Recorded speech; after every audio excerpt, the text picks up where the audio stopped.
À quoi sert la méthode du Southern blot? Entre autres, à déterminer si des échantillons d'ADN proviennent ou non d'un même individu.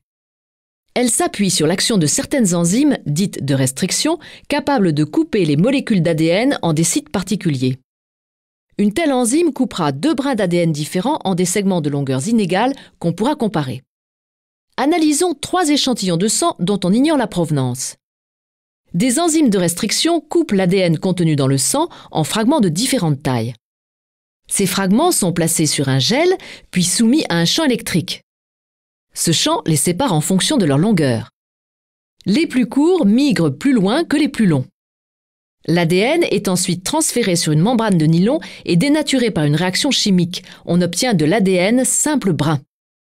Cet ADN est fixé à la membrane par la chaleur, puis mis en présence d'une sonde génétique radioactive constituée d'ADN simple brun. La sonde, complémentaire du gène étudié, s'associe à ce dernier. Un film sensible aux rayons X est placé sur la membrane de nylon pour détecter les fragments radioactifs et le segment d'ADN associé. Il est alors facile de comparer les résultats issus des 3 échantillons. Dans notre exemple, on voit bien qu'ils ne proviennent que de 2 individus différents.